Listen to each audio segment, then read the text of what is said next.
Boa noite, irmãos. Graça e paz a todos. Nós vamos, ainda na mesma atitude de culto ao Senhor, de adoração, ouvir a palavra do Senhor de maneira atenta, com os corações quebrantados diante do nosso Deus. Para a nossa meditação nessa noite, convido os irmãos a abrirmos a palavra do Senhor no livro de Juízes. Hoje nós vamos iniciar uma série de exposições nesse livro. Eu, durante a semana, inclusive, enviei um vídeo, um link no grupo de informações da igreja, que é uma animação, um projeto de um grupo lá dos Estados Unidos que tem traduzido alguns vídeos, tem sido traduzido alguns para o português também. E esse projeto, que chama Bible Project, tenciona estruturar e colocar os livros bíblicos de uma maneira interativa para que nós compreendamos o todo. E eu compartilhei com os irmãos a estrutura do livro de Juízes. E tem sido muito bom a leitura deste livro, a meditação nele, tenho aprendido bastante.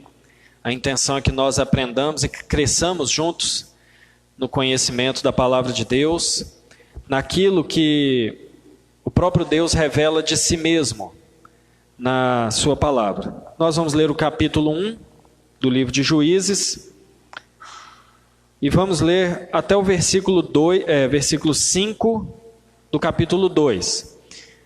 Há 2 semanas já que eu tenho dito aos irmãos que nós faremos algumas leituras um pouco longas na meditação, mas as narrativas elas perdem um pouco na nossa compreensão se a gente partir no meio ou deixar alguma coisa sem ler. Então, nós leremos capítulo 1 de Juízes até o capítulo 2, versículo 5.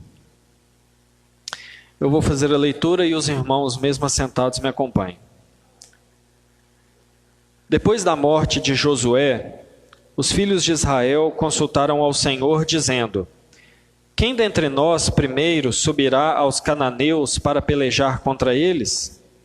Respondeu o Senhor: Judá subirá, eis que nas suas mãos entreguei a terra. Disse, pois, Judá a Simeão, seu irmão: sobe comigo a herança que me caiu por sorte, e pelejemos contra os cananeus, e também eu subirei contigo à tua, que te caiu por sorte. E Simeão partiu com ele. Subiu Judá, e o Senhor lhe entregou nas mãos os cananeus e os ferezeus, e feriram deles em Bezeque 10.000 homens.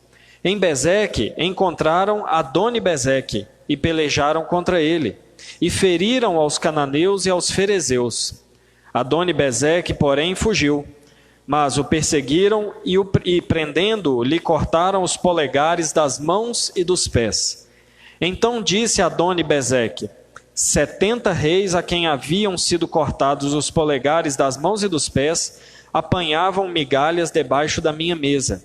Assim como eu fiz, assim Deus me pagou. E o levaram a Jerusalém e ali morreu. Os filhos de Judá pelejaram contra Jerusalém e, tomando-a, passaram-na a fio de espada, pondo fogo à cidade. Depois os filhos de Judá desceram e pelejaram contra os cananeus que habitavam nas montanhas, no Neguebe e nas planícies. Partiu Judá contra os cananeus que habitavam em Hebrom, cujo nome outrora era Quiriate Arba, e Judá feriu a Sesai, a Aimã e a Talmai. Dali partiu contra os moradores de Debir, e era dantes o nome de Debir, Quiriate Sefer. Disse Calebe: a quem derrotar Quiriate Sefer e a tomar, darei minha filha Áquisa por mulher. Tomou-a, pois, Otiniel, filho de Kenaz, o irmão de Calebe, mais novo do que ele. E Calebe lhe deu sua filha Áquisa por mulher. Esta, quando se foi a ele, insistiu com ele para que pedisse um campo ao pai dela. E ela apeou do jumento. Então Calebe lhe perguntou: que desejas? Respondeu ela: dá-me um presente, deste-me terra seca, dá-me também fontes de água. Então Calebe lhe deu as fontes superiores e as fontes inferiores. Os filhos do Queneu, sogro de Moisés, subiram com os filhos de Judá da cidade das palmeiras ao deserto de Judá, que está ao sul de Arade. foram e habitaram com este povo. Foi-se, pois, Judá com Simeão, seu irmão, e feriram aos cananeus que habitavam em Zefate, e totalmente a destruíram. Por isso lhe chamaram Orma. Tomou ainda Judá a Gaza e a Asquelon e a Ecrom com seus respectivos territórios.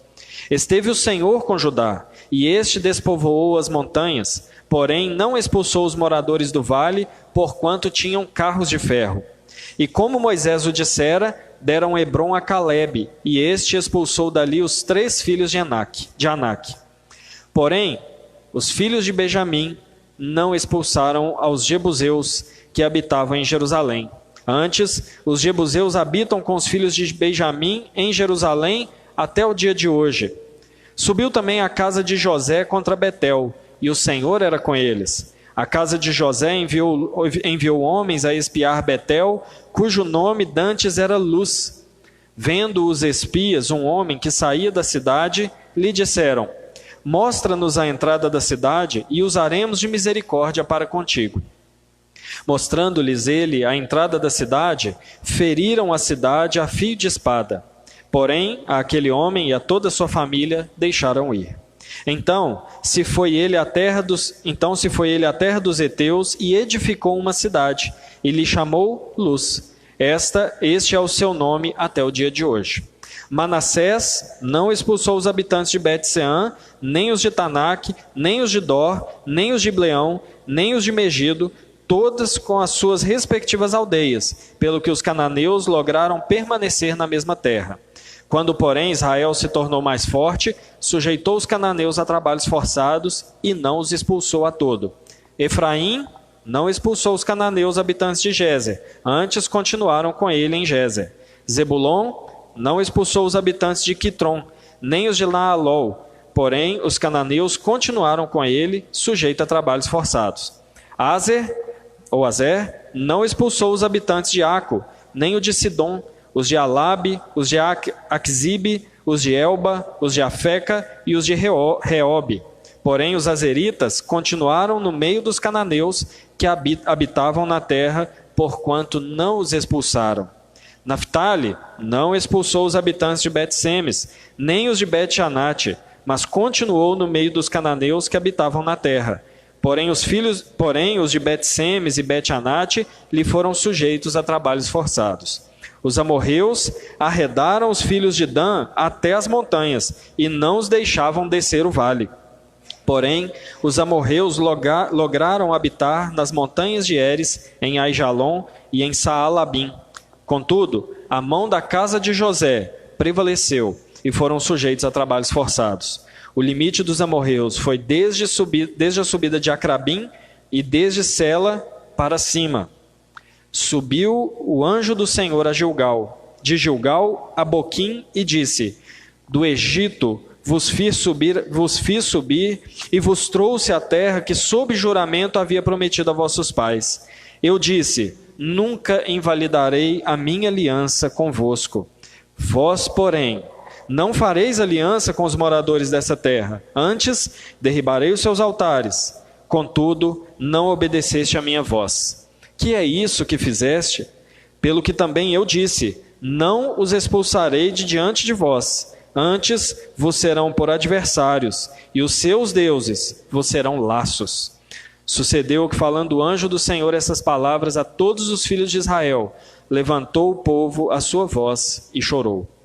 Daí chamarem a este lugar Boquim, e sacrificaram ali ao Senhor. Que o Senhor abençoe a leitura da sua palavra.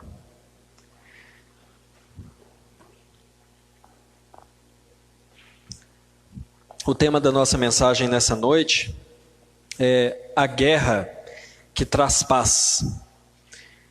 Irmãos, todos nós gostamos muito, muito mesmo, de algumas palavras de Jesus. Mas algumas nós não gostamos tanto, ou pelo menos nos sentimos incomodados com elas. Jesus disse: vinde a mim todos vós que estáis cansados e sobrecarregados, e eu vos aliviarei. Tomai sobre vós o meu jugo que é leve e o meu fardo que é suave. Aprendei de mim que sou manso e humilde de espírito. Palavras maravilhosas de Jesus, palavras agradáveis. Mas o mesmo Jesus, da mesma boca, saíram palavras também como: eu não vim trazer paz à terra, eu vim trazer espada. Eu vim causar separação entre o homem e o seu filho, entre a mulher e a sua filha. Da mesma boca saíram palavras como: naquele dia eu direi, apartai-vos de mim, malditos, não vos conheço. Palavras de Jesus. Meus irmãos, as palavras de Jesus, elas proclamam tanto guerra quanto paz. E o que é melhor, guerra ou paz? Nós podemos ter paz nesse mundo que nós vivemos. Nessa sociedade caída em pecado, é possível que nós vivamos em paz com eles. Basta nós acatarmos ao que é politicamente correto, basta nós aceitarmos a moral deste mundo, basta nós não impormos a nossa verdade sobre outros, basta nós aceitarmos os direitos das muitas e de algumas minorias que tentam se impor sobre nós, basta nós nos calarmos na pressão do silêncio que é colocado sobre aqueles que conhecem a verdade. Se vivermos assim, nós vamos viver em paz com este mundo. É melhor paz ou guerra? Nós desejamos a paz, e mesmo às vezes entre irmãos, entre cristãos, nós procuramos essa paz que o mundo nos oferece. Nós vivemos sem confrontar muito o pecado, seja o nosso ou seja do irmão. Nós vivemos uma comunhão que em muitos momentos, sejamos sinceros, é uma comunhão de aparência. Nós temos um vínculo muito grande com a igreja quando nos é conveniente. Nós ignoramos várias exortações que a Bíblia nos dá. Nós deixamos que cada um cuide da sua vida, parecendo uma coisa boa, mas quando a Bíblia nos diz que nós devemos cuidar uns dos outros. Assim nós encontramos paz, mas não a paz que o Senhor Jesus nos dá, a paz que o mundo nos dá. O problema é que paz com o mundo significa guerra com Deus. Quanto mais simpáticos ao mundo nós somos, menos nós demonstramos amor a Deus. Quanto mais nós somos relevantes para o mundo, menos nós somos irrelevantes para a glória de Deus. Em contrapartida, guerra com o mundo significa paz com Deus. Quanto mais a moral do mundo nos incomoda, mais nós somos santificados. Quanto menos nós parecemos com o mundo, mais nós parecemos com Cristo. Quanto mais vivemos diferente do mundo, das suas paixões, dos seus compromissos, dos seus valores, mais nós vivemos para a glória de Deus. Nós temos essas duas coisas diante de nós, paz e guerra. E nós vamos viver essas duas coisas. Mas nós precisamos definir o que é melhor. Ter guerra com Deus e paz com o mundo, ou paz com Deus e vivermos em guerra com esse mundo caído no qual nós vivemos. Sempre há guerra ou paz, mas precisamos estabelecer com quem é melhor promover a guerra e estabelecer a paz. Meus irmãos, o livro de Juízes é um livro de guerra. É um livro de guerra. O livro de Juízes tem algumas das histórias e dos personagens mais conhecidos das Escrituras. Aliás, é o livro que tem talvez os personagens e as histórias mais conhecidos das crianças.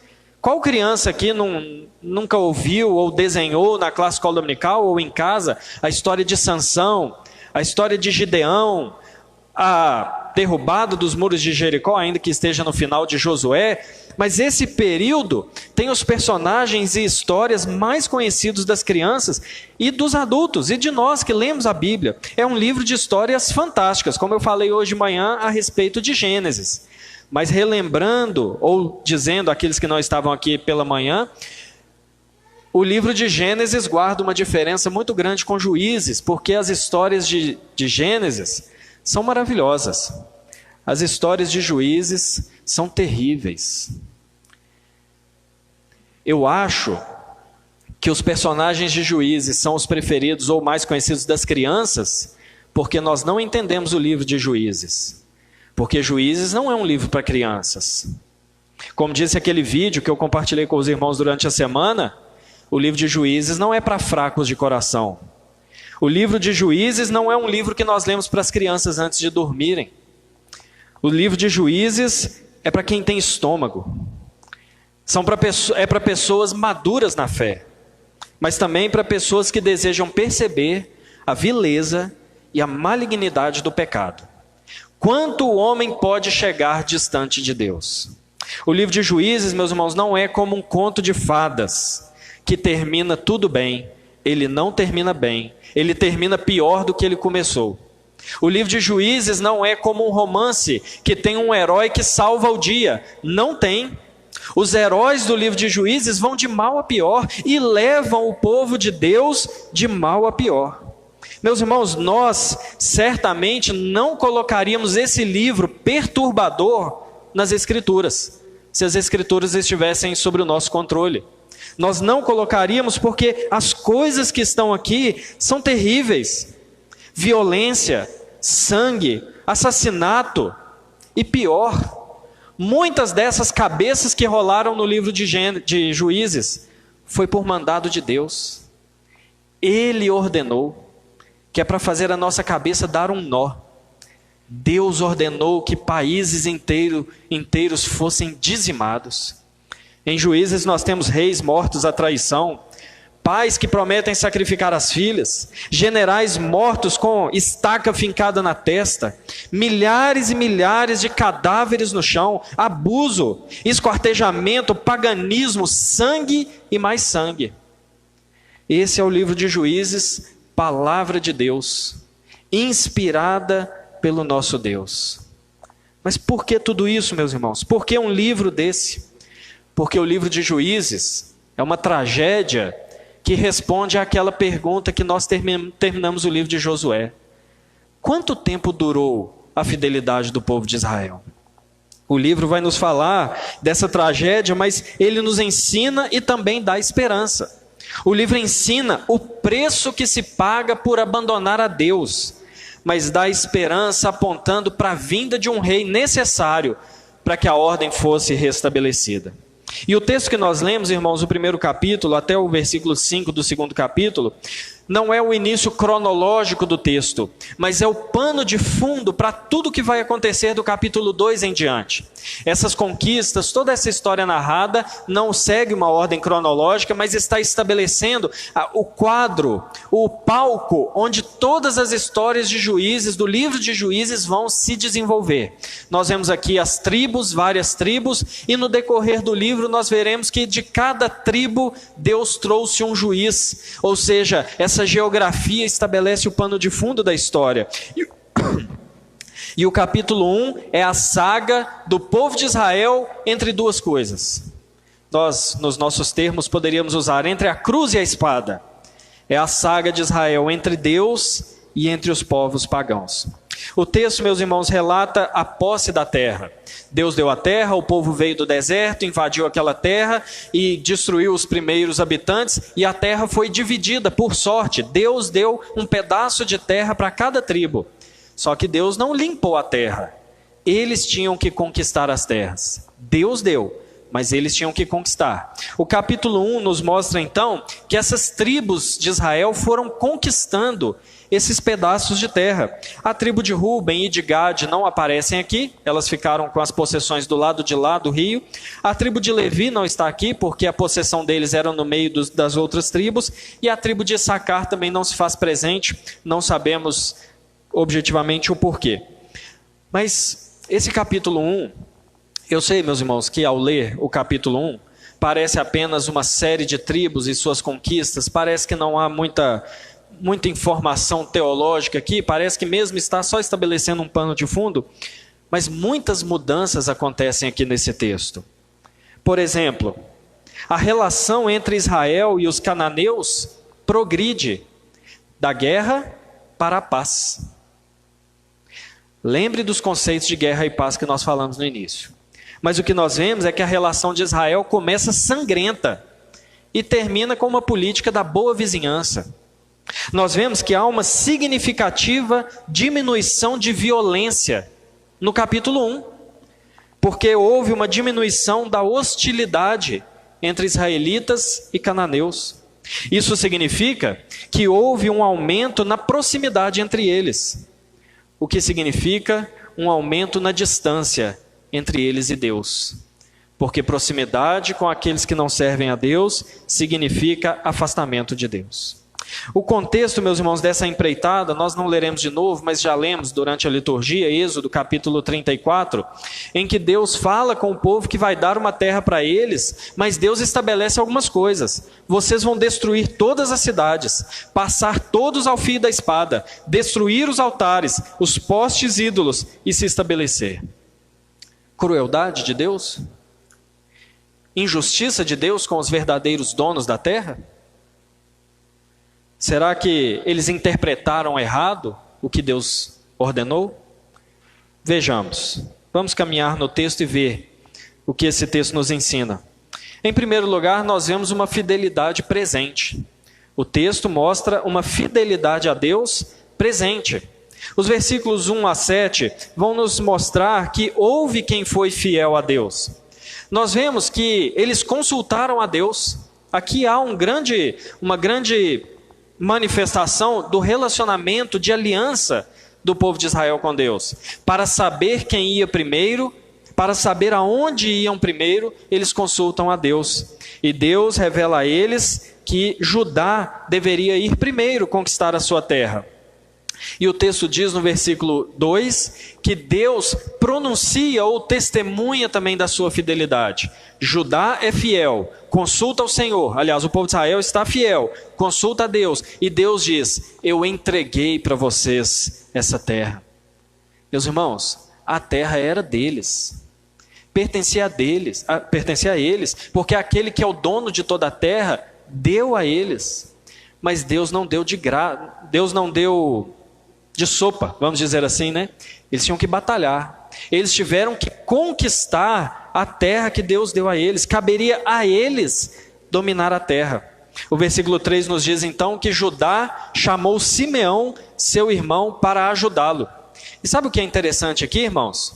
Se nós olharmos Gênesis capítulo 49, nós vamos ver que Jacó, antes de morrer, abençoa os filhos e ele fala coisas a respeito dos seus filhos, profecias. E a respeito de Simeão, sabe o que ele diz? A sua espada é instrumento de violência. Meus irmãos, e quanta violência! E quanta violência nós vemos por meio da espada de Simeão e Judá, desterrando e matando cidades inteiras e os seus líderes. Seria justo, meus irmãos? Seria justo esse povo vir do deserto, entrar na terra de Canaã, exterminar aquele povo? Seria justo? Veja bem, meus irmãos, temos que ter muito cuidado para não estabelecer a justiça de Deus como injusta. O texto vai nos mostrar que é justo. O texto nos mostra que é justo contando uma primeira crônica. Esse texto contém 3 crônicas, 3 pequenas histórias sobre indivíduos. A primeira crônica que é contada no versículo 5 ao 7 é de Adoni-Bezeque. Adoni-Bezeque, um rei ou algum líder da cidade de Bezeque, na verdade até talvez nem seja esse o nome, mas um título, rei de Bezeque ou soberano de Bezeque. Adoni-Bezeque é preso. E o que é feito dele? Cortam-se os polegares das mãos e dos pés. E nós podemos olhar isso e pensar: meu Deus, que crueldade, que falta de humanidade. Mas ele mesmo testifica que Deus estava pagando com maldade a sua própria maldade. 70 reis haviam debaixo da mesa dele, mendigando as suas medalhas, de quem ele cortou os polegares das mãos e dos pés. Esse texto nos ensina, meus irmãos, que aquele castigo que Deus enviou às cidades cananeias era justo. Eles não eram um povo bom e de repente sofreram uma grande calamidade política. Esse povo era cruel. O povo cananeu, eles estavam sofrendo o justo castigo de Deus por causa dos seus pecados. Eles eram idólatras, eles eram imorais, eles eram pagãos, eles dizimavam outros povos, eles sacrificavam crianças. O ódio de Deus a quem sacrifica crianças, seja dentro ou fora do ventre, é o mesmo, desde sempre.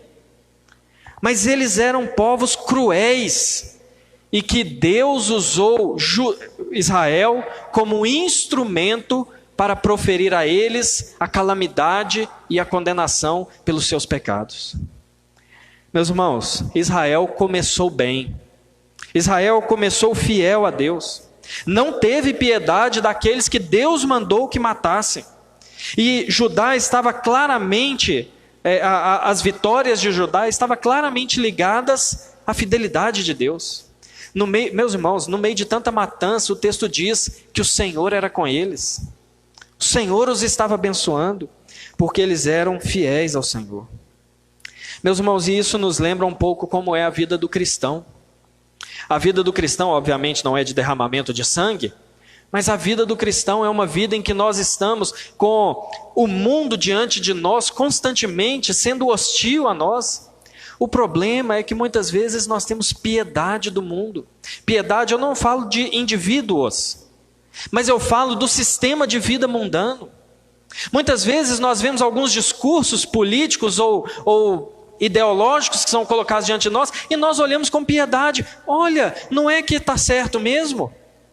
Olha, não é que está promovendo a justiça mesmo? Olha, não é que está promovendo a defesa dos mais pobres, ou das mulheres, ou de não sei quem? Muitas vezes nós somos cativados a sermos infiéis a Deus por piedade do mundo. Mas, meus irmãos, o que o Senhor quer de nós é uma coisa: fidelidade.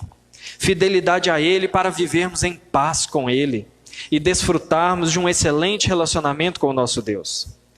Mas se nós caminharmos no texto, nós vemos que além da fidelidade presente, a resistência também era presente. Nos versículos 8 a 20, nós vamos ver que houve povos que não aceitaram tão fácil assim ser desterrados, mas permaneceram firmes nas suas terras. Nós vemos que esse relato histórico, aliás, por ser um relato histórico dirigido ao povo de Israel, existem algumas informações que eram muito importantes para os destinatários do livro, como, por exemplo, o autor aqui nos versículos 8 a 10 vai mostrar sobre a conquista de Jerusalém e de Hebrom, e justamente essas duas cidades que foram governadas por Davi, ou onde Davi exerceu o seu reinado. Davi reinou em Hebrom 7 anos, e Davi reinou em Jerusalém 33 anos, e Davi era da tribo de Judá, que conquistou essas duas cidades. Então, num livro que está escrito mostrando ao povo a necessidade de um rei, é importante essa informação, ligando essa conquista à vinda de alguém que reinaria nessas cidades. Mas esse texto, do versículo 8 a 20, nos apresenta uma segunda crônica, que é a crônica de Calebe. O texto nos diz que Calebe prometeu dar uma cidade para quem conquistasse aquela cidade. E um sobrinho dele conquistou a cidade e Calebe prometeu: quem conquistar essa cidade, eu vou dar a minha filha como esposa. E o texto diz que Otiniel conquistou a cidade e recebeu a filha de Calebe, Axa, como esposa. Mas, meus irmãos, veja bem, essa história parece que ela está aqui meio fora do lugar, mas veja bem, o que Deus mandou fazer? Desterrar todos os povos, passar ao fio da espada. Mas em Deuteronômio 7, o texto que nós lemos na abertura do culto, o texto diz que havia um tipo de aliança que não poderia ser feita com esses povos: a aliança do casamento. O israelita não poderia dar a sua filha em casamento para um cananeu, e ele nem poderia tomar uma cananeia como esposa para os seus filhos, para que os idólatras não levassem o povo de Deus para a idolatria. E o texto nos mostra justamente esse caminhar de Calebe na fidelidade a Deus. Primeiro mostra o povo sendo fiel, matando todo mundo. Agora mostra o povo sendo fiel, mantendo a aliança dentro do próprio povo de Deus, e não aceitando fazer aliança com outros povos. E assim o texto continua dizendo que Deus estava com Judá. Deus estava abençoando, mesmo em meio a tanto extermínio. Mas enquanto estavam fiéis ao Senhor, Deus estava com eles. Deus, meus irmãos, não negocia sua santidade. Deus não inocenta o culpado. E pode até nos causar certo incômodo ler todas essas histórias em Juízes. Mas paciência. Esse é o Deus da Bíblia. Esse é o nosso Deus. Foi o que Ele fez. Foi o que Ele mandou fazer. E não dá para tampar isso. Não dá para fingir que não aconteceu. Mas, meus irmãos, no versículo 19, fechando essa parte, nós vemos aqui o primeiro relato de resistência dos cananeus. Houve um lugar que Judá não conseguiu entrar, não conseguiu conquistar, que foi o vale. Não porque eles estiveram indispostos a isso, não porque eles fizeram aliança com o povo, mas porque aquele povo resistiu. Aqueles que habitavam o vale, o texto diz que eles tinham carros de ferro, e por isso eles não entregaram as suas terras pacificamente. Houve resistência e houve batalha ferrenha. A conquista continua, a destruição dos povos continua, assim como a purificação da terra de Canaã. E Deus estava com aquele povo. Mas a resistência começa a aparecer. Aqueles que são fiéis ao Senhor. E meus irmãos, eu pergunto, o mundo nos aceita? Não nos aceita. O mundo aceita o Evangelho pacificamente? Não. A resposta é não. O mundo pode fingir, mas o mundo finge para nos enganar. Porque aquelas palavras de Jesus também são verdadeiras. Se o mundo o odiou, também vai odiar os seus discípulos. Se somos discípulos do Senhor, existe resistência. Existe resistência para aqueles que vivem a verdade do Evangelho. Existe resistência para aqueles que servem a Deus. E o problema acontece quando nós não percebemos que a simpatia do mundo é uma maneira de resistir à verdade. A aceitação muito fácil, a aceitação da mensagem do Evangelho e de Jesus, nada mais é do que uma cortina de fumaça para a rebeldia do Senhor, da rebeldia contra o Evangelho do Senhor Jesus. Não, meus irmãos, o mundo resiste e o mundo tem muitos carros de ferro para resistir ao povo de Deus. O mundo tem ferramentas poderosíssimas, como a própria Bíblia diz, porque os filhos deste mundo são mais hábeis neste século do que os filhos da luz. Meus irmãos, a resistência existe, mas a resistência, sabe como ela é percebida? Quando há fidelidade. Foi assim que Judá percebeu que aquele povo estava resistente, porque eles estavam sendo fiéis a Deus, eles tentavam obedecer a Deus, e então eles perceberam que havia resistência, porque se eles tivessem tentado fazer aliança, não haveria resistência, mas a resistência existe onde existe fidelidade. E se nós continuarmos, meus irmãos, com o relato do texto, nós vamos ver que houve resistência presente e houve reconstrução iminente. Houve reconstrução do povo iminente. Quando nós observamos o versículo 21 a 26, o versículo 21 começa com uma palavra muito importante para o relato. Começa dizendo assim, porém. Esse porém vai mostrar que alguma coisa mudou. Esse porém vai narrar que aquilo que vinha bem, aquilo que vinha fiel ao Senhor, ajudado pelo Senhor, mudou. Esse porém mostra que começou a haver povos que não expulsaram todos os moradores da terra. O versículo 21 nos mostra que Benjamim foi o primeiro a não expulsar os habitantes da terra. E depois o texto vem estabelecendo uma lista de povos de tribos que não expulsaram os povos da terra. Aliás, logo depois de Benjamim, ele vai falar sobre José. E a narrativa do que José fez é meio dúbia. Porque de um lado, José expulsou os povos e Deus estava com José.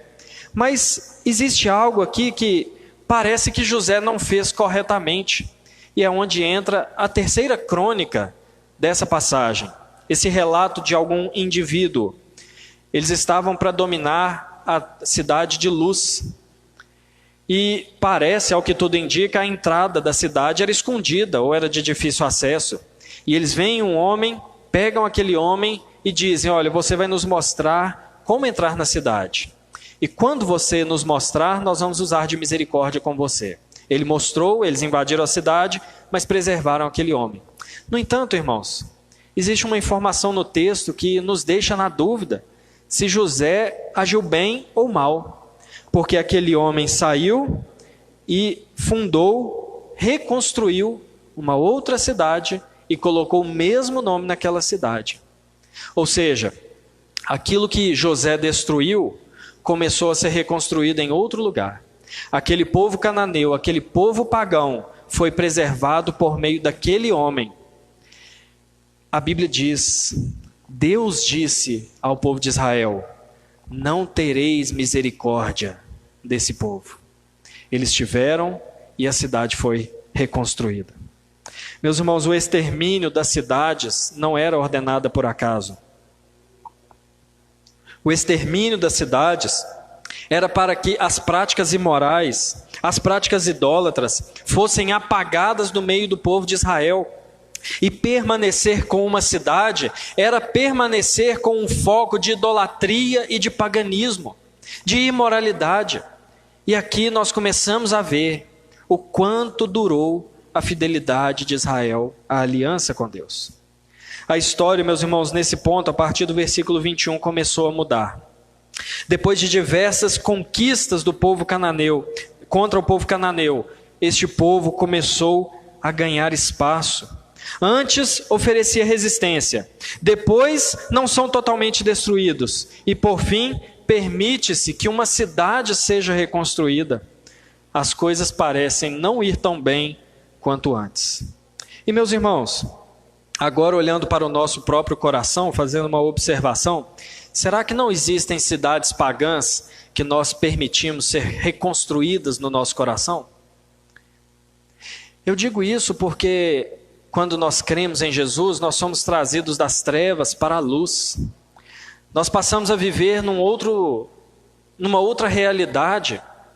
No entanto, parece que existem cidades pagãs, ou seja, focos de pecado, que nós permitimos que sejam reconstruídos no nosso coração. E isso, meus irmãos, não é nada bom. Isso não é um bom sinal. Isso é um sinal de que as coisas não vão bem. Nós não podemos permitir que cidades pagãs sejam reconstruídas ou levantadas de novo no nosso coração, porque isso pode significar o nosso afastamento do Senhor. E foi isso que aconteceu no povo de Israel. Mas o que nós vemos piora. Lembra do que eu falei? Não é um conto de fadas. Não tem um final feliz. O texto nos narra a história piorando. Do versículo 27 ao versículo 36, nós vemos agora uma contaminação que é permanente. Nós vemos que aquilo que começou como pontual, Benjamim não expulsou, José deixou o homem construir a terra, agora se torna generalizado. O texto apresenta uma lista de tribos que não expulsaram os moradores da terra: Manassés, Efraim, Zebulon, Azer, Naftali e Dan. Tribos do povo de Israel que não expulsaram os povos. Existiam algumas que até colocavam alguma forma de piedade nessa aliança. Por exemplo, nós temos algumas tribos que colocavam os povos sob trabalho forçado. Meus irmãos, esse é um exemplo de quase obediência. Não foi o que Deus mandou. Não, nós vamos dominar, nós vamos ficar com o povo aqui, mas pelo menos eles serão nossos escravos. Eles serão nossos servos. Meus irmãos, não foi o que Deus mandou. Isso é uma quase obediência. O problema é que uma quase obediência é uma desobediência completa. Eu me lembro aqui de quando Samuel disse para Saul, Samuel chegou a Saul, ele tinha vindo de uma batalha onde Deus tinha mandado ele matar tudo. Pessoas e animais, tudo. Aí Saul preservou o melhor dos animais. E aí Samuel chegou e falou assim: mas que barulho de bicho é esse que eu estou ouvindo? Eu preservei o melhor para o Senhor, para sacrificar ao Senhor. E Samuel pergunta a Saul: Deus tem mais prazer em quê? Em sacrifício ou em obediência? E ele completa: eis que o atender é melhor do que o sacrificar, e a obediência do que gordura de carneiros. Deus queria obediência. Deus não queria inventação de moda. Deus não queria quase obediência. Deus queria fidelidade. Meus irmãos, e essa quase obediência destruiu o povo de Israel. Outras tribos nem escravizaram. Outras tribos viveram em aliança com esses povos. chegando a ponto de ter tribos que não conseguiram entrar na sua terra, porque os povos se tornaram tão poderosos por causa dessas alianças que eles não conseguiram estabelecer a sua herança. Meus irmãos, o que as tribos tinham prometido a Moisés? O que eles tinham prometido a Josué, capítulo 24 de Josué: serviremos ao Senhor, não abandonaremos o nosso Deus. Não serviram, desprezaram a Deus, ignoraram o que Josué lembrou a eles: não podereis servir a Deus, porque Deus é Deus santo, Ele é Deus zeloso. Mas eles desprezaram ao Senhor, andaram longe de Deus, e sabe qual foi o resultado? Uma cananização de Israel. Chegando pontos da história de Israel que nós não sabíamos a diferença entre Israel e Canaã. Todos fazem as mesmas coisas, todos vivem do mesmo jeito, não há diferença. Meus irmãos, existe algo em comum entre nós e esse povo, que é a quase obediência. Fala a verdade, vamos ser sinceros. Nós quase obedecemos a Deus em várias coisas. Nós damos o dízimo, como Deus ordenou, mas às vezes damos com dó, com incredulidade de que Deus vai nos suprir. Isso é uma quase obediência. Nós rimos para os irmãos e abraçamos todos aqui, guardamos mágoa no nosso coração. Isso é uma quase obediência. Nós servimos aos irmãos aqui na igreja, fazemos várias coisas, mas o nosso coração deseja, na verdade, ser servido. Isso é uma quase obediência. Nós mantemos os nossos relacionamentos conjugais fiéis, mas muitas vezes o coração está cheio de imoralidade. Isso é uma quase obediência. Sabe qual é o problema? Que uma quase obediência é uma desobediência completa. E o problema é que essa quase obediência vai nos levar para longe do Senhor, assim como levou Israel para longe do Senhor. Meus irmãos, não pode ter outro resultado de tudo isso aqui, a não ser uma maldição consequente. O versículo 1 a 5 do capítulo 2 nos mostra que o anjo do Senhor veio. Aqui, há uma discussão se aqui é o Cristo pré-encarnado, a segunda pessoa da Trindade, ou que há grande chance de ser, porque ele diz que ele fez subir o povo do Egito, mas o ponto aqui não é esse. O ponto aqui, meus irmãos, que o autor está destacando é a distância que se criou entre Deus e o povo. A palavra anjo, ela significa nada mais do que mensageiro. Então, se eu estou próximo a alguém, eu não preciso de um mensageiro, eu falo com esse alguém. O mensageiro é necessário quando há uma grande distância entre dois lados.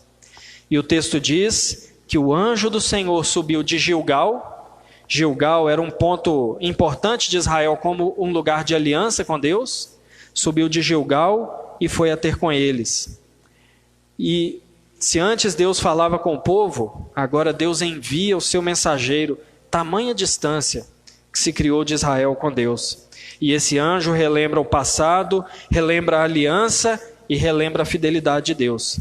E o que esse anjo tristemente faz é proclamar maldições sobre o povo de Israel.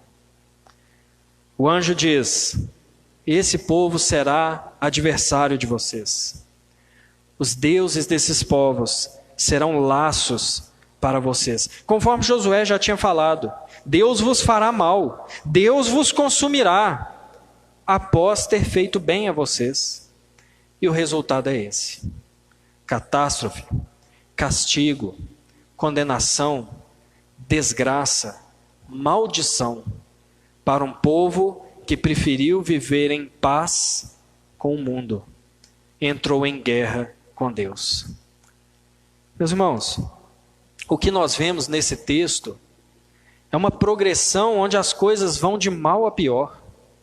O povo de Deus abandonando a aliança e se misturando com o povo. E a progressão que nós vemos no texto, meus irmãos, ela é terrível.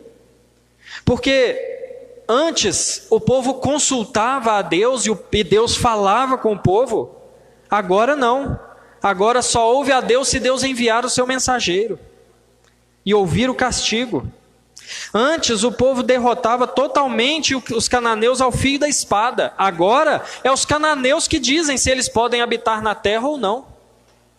A história foi a seguinte: primeiro os cananitas destruídos, depois permitidos viver à distância, depois permitidos viver entre o povo, depois vivendo em aliança com o povo, depois é os israelitas que são permitidos viver à distância, de viver em guerra com eles a viver em paz com eles. O problema é que de viver em paz com Deus, eles foram para viver em guerra com Deus. Isso responde à pergunta: quanto tempo durou a fidelidade de Israel?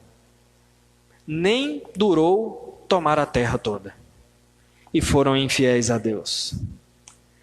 Meus irmãos, o problema não era se misturar com os cananeus. Eu quero dizer, o problema principal.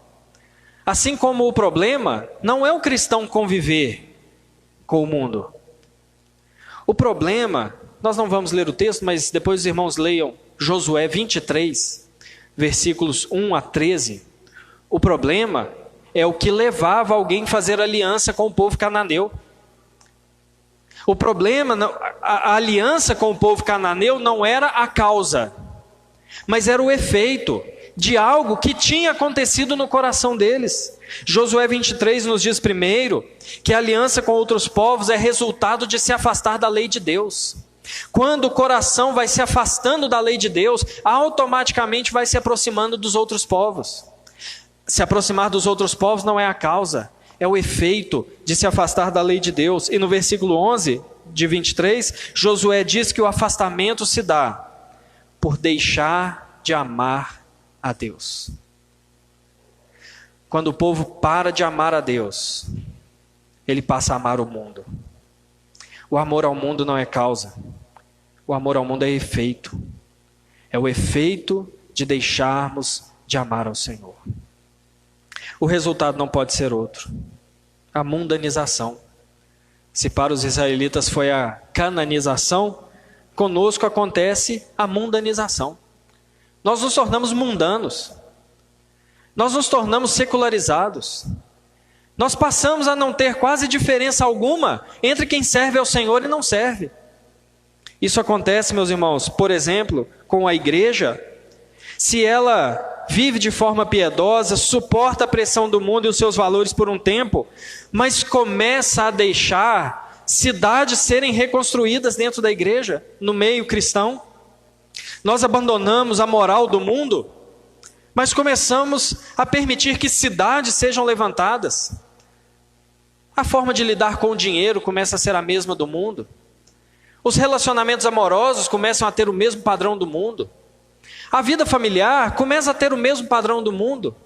O consumo de entretenimento começa a ser o mesmo do mundo. São cidades pagãs se levantando no nosso meio. E o problema é que essas coisas nos afastam de Deus. Essas coisas vão nos tornando parecidos com os cananeus, pagãos, idólatras. Nós somos assim mundanizados. É assim que acontece no nosso coração, meus irmãos. É assim que nós nos tornamos crentes mundanos. É assim que nós nos tornamos crentes secularizados.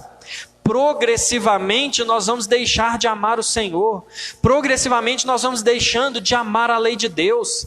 Eu vejo algumas leis que eu amo, que eu ratifico, mas existem outras leis que eu faço vista grossa, que eu vou abandonando. Existem leis que vão exigir demais de mim perder alguma coisa, então eu finjo que essa lei não existe, eu finjo que ela ficou no passado, eu finjo que ela é interpretada direito hoje, e eu vou deixando de amar a Deus, e eu vou deixando a lei de Deus, e eu vou perdendo a feição de povo de Deus, e o meu coração começa a ser tomado pelo mundo. Sabe o que acontece? Nós entramos em guerra com Deus, nós passamos a viver em paz com o mundo, e passamos a viver em guerra com Deus. Meus irmãos, mas o texto, ele termina com uma pontinha de esperança, por causa de Deus, não por causa do povo.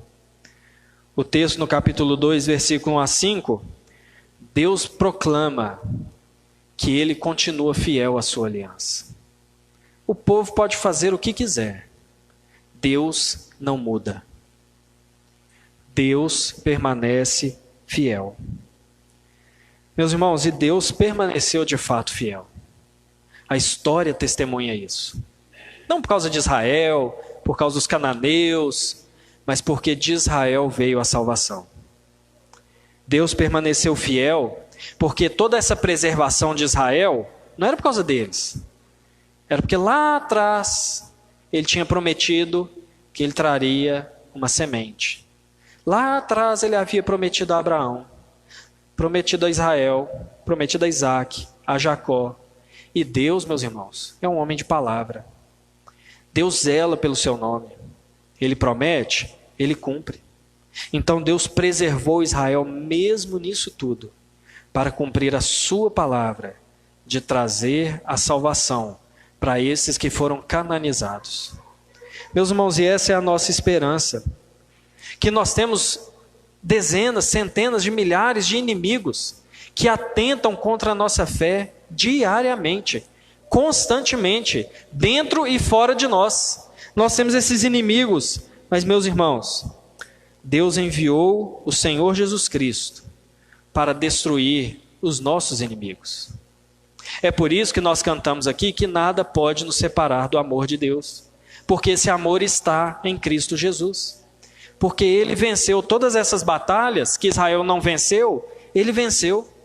Toda resistência que Jesus sofreu, ele suportou. Ele não fez nenhuma aliança com esse mundo. Ele não fez nenhuma aliança com a desobediência a Deus. Ele nunca deixou de amar a Deus. Ele nunca se afastou da lei de Deus. E ele, mais uma vez, falando o que eu falei semana passada, ele não fez isso por exemplo. Ele fez isso para a nossa salvação. Ele fez isso em nosso lugar, para que nós não estivéssemos mais debaixo dessa maldição que Deus proclama àqueles que são infiéis. Mesmo sendo infiéis, Deus nos abençoa quando nós estamos debaixo daquele que foi fiel em nosso lugar, o Senhor Jesus Cristo. Meus irmãos, Deus livre cada um de nós aqui de estarmos em guerra com Deus, porque Deus não é um inimigo muito bom de ter, porque Ele é o Todo-Poderoso, Ele é justo e Ele destrói mesmo. Mas, meus irmãos, estar em paz com Deus não é por meio da nossa fidelidade. Estar em paz com Deus é por meio da fidelidade de Jesus. Ele é que nos reconcilia com o Pai. Ele é que faz de nós de inimigos a filhos. Ele faz esse caminho inverso. Essa progressão desgraçada do capítulo 1 de Juízes, nós encontramos em graça em Jesus. Ele nos pega como pessoas passíveis da ira de Deus e nos faz filhos de Deus, a quantos creem no seu nome, conforme João capítulo 1. Que depositemos, meus irmãos, a nossa confiança não em nós, não na nossa fidelidade, mas no Senhor Jesus Cristo e na sua fidelidade ao Pai. Amém?